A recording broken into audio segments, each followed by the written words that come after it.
नमस्कार दोस्तों, बासु क्लासेज में आप सभी का स्वागत है। इस YouTube चैनल पे हम लोग बीपीएससी मेंस में मैथ्स ऑप्शनल से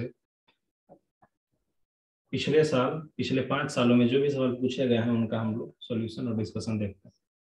अब तक हम लोग लीनियर, अलजेब्रा और कैलकुलस के सारे सवाल, पिछले 5 साल के सारे सवाल का सॉल्यूशन देख चुके हैं। अभी हम लोग एलपीपी देख रहे हैं, जिसमें 66वीं बीपीएससी से जो भी सवाल एलपीपी से पूछे गए थे उसका सॉल्यूशन हम लोग देख चुके हैं।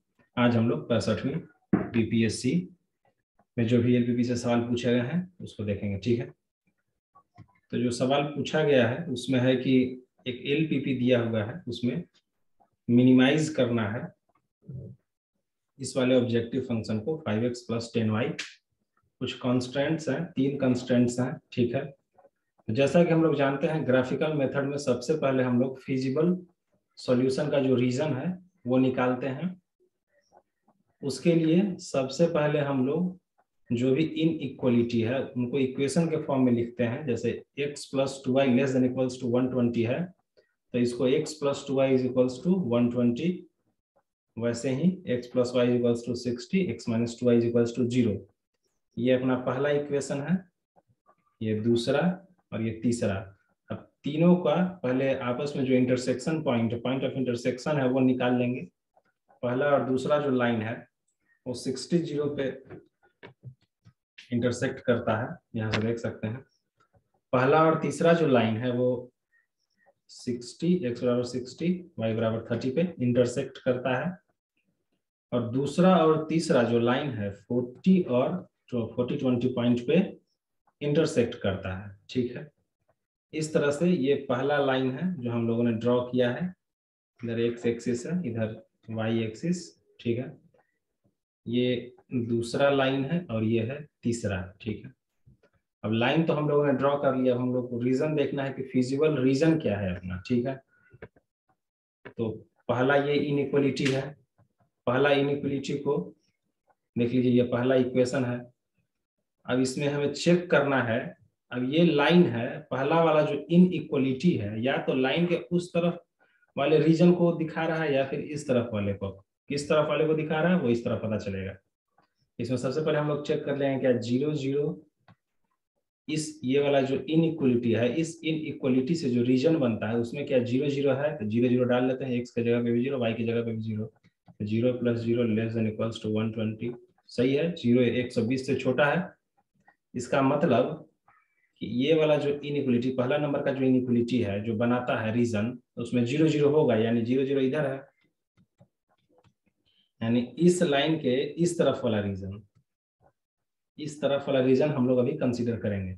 और पहले ये बात ध्यान से देख लीजिए कि ये जो कंस्टेंट है x > 0, y > 0, यानी कि फर्स्ट क्वाड्रेंट एक तरह से पहला, ये जो लास्ट वाला कांस्टेंट है वो फर्स्ट क्वाड्रेंट में है। ये बात क्लियर हो जाता है, यानी कि अभी हमारे पास ये मान लेते हैं कि D है, ये O है, ये E है, ये F है, इसको मान लेते हैं A है, ये पॉइंट B है। ठीक है, तो अभी हमारा जो रीजन आया हुआ है केवल पहले वाले को पहले इस वाले और इस वाले को कंसीडर करने के बाद DOE।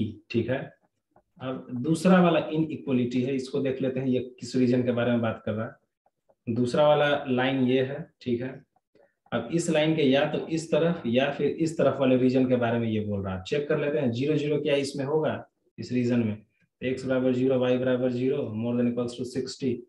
क्या ये सही है? नहीं, 0 60 से बड़ा नहीं है, यानी कि ये जो रीजन बना रहा है दूसरा वाला इनइक्वालिटी, उसमें 0 0 नहीं होगा, यानी ये है दूसरा वाला लाइन है, 0 0 इसके इस तरफ है, 0 0 नहीं होना चाहिए, यानी इस तरफ वाला एरिया अभी हम लोग, यानी इस लाइन के इस तरफ और इस लाइन के इस तरफ। ठीक है, ये सब रीजन अभी आएगा, हम लोग को कंसीडर कर रहे हैं। ठीक है, अभी हम लोग के पास ये वाला रीजन है। अगर इसको देखना चाहें तो DBE ट्रायंगल जो है अभी हमारा फिजिबल रीजन है। अभी तीसरे वाले को भी कंसीडर कर लेते हैं। तो तीसरा वाला है x - 2y > 0। ये 0 0 से होके जाता है, तो अब 0 0 यहाँ नहीं चेक करेंगे, कोई और पॉइंट चेक करेंगे। जैसे हम लोग वहां से देख चुके हैं, ये 60 0 है, ये है ये वाला जो पॉइंट है यहाँ पे 40 इनइक्वलिटी है, ठीक है। तो हम लोग ये पॉइंट चेक करके देख लेते हैं कि 60 0 क्या इस वाले यानी कि तीसरा वाला जो इनइक्वलिटी है उसमें होगा कि नहीं। x बराबर 60 y बराबर 0 more than equals to 0 true है, यानी कि इस लाइन के इस तरफ वाला रीजन हम लोग कंसीडर करेंगे। आप देख लीजिए इस लाइन के इस तरफ होना चाहिए, इस लाइन के इस तरफ होना चाहिए, ठीक है, और इस लाइन के इस तरफ होना चाहिए। तो कौन सा रीजन है जो आपको रेड वाला कलर दिख रहा होगा, ये है हमारा फिजिबल रीजन। अब इसमें मिनिमम वैल्यू या फिर मैक्सिमम वैल्यू दोनों ही कॉर्नर पॉइंट्स पे ही मिलेंगे। तो कॉर्नर पॉइंट्स पे जेड का वैल्यू चेक कर लेते हैं। ये है 40-20 पे हमारे पास जेड ऑब्जेक्टिव फंक्शन ये है, इसमें एक्स वाई का पॉइंट जो भी वैल्यू है कॉर्नर पॉइंट्स पे वो सब डाल देंगे। 40-20 है ए पे, तो ये हो गया कितना 200 प्लस 200, ये 400 हो जाएगा, यहाँ पे 400 आ जाता है। जब 60 और 0 पॉइंट है बी वाला कॉर्नर पॉइंट, ये वाला 60 0 पे वैल्यू आ जाता है 300। ई जो पॉइंट है 120 और 0, ये जो अपना फिजिबल रीजन है उसका ये वाला कॉर्नर है ई, ई है 120 और 0, ठीक है। 120 0 पे जेड का वैल्यू 600 है और एफ जो पॉइंट है 60 30 उस पे भी 600 है। तो मिनिमम वैल्यू कहाँ पे आता है बी पे। तो हमारा जेड मैक्स नहीं, यहाँ मीन पूछ रहा है, तो जेड मीन हमारा कितना हो जाएगा 300, ठीक है। किस पॉइंट पे, एट द पॉइंट बी, ठीक है। तो जेड मिनिमम हमारा 300, मैक्सिमम कहाँ पे आ रहा है 600 पे, और जेड मिनिमम कहाँ आ रहा है 300 पे, सॉरी बी पॉइंट पे।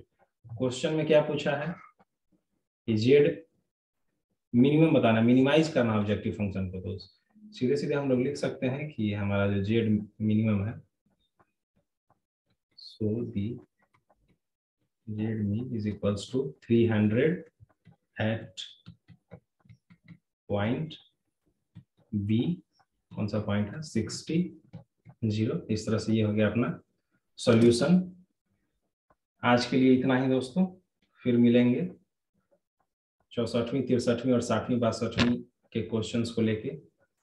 तब तक के लिए आप लोग मेरे चैनल को सब्सक्राइब कर दीजिए। वीडियो पसंद आए तो लाइक कीजिए, पसंद ना आए तो डिसलाइक कीजिए, और अगर कोई सजेशन या सुझाव या कोई शिकायत हो तो कमेंट बॉक्स में प्लीज कमेंट करें।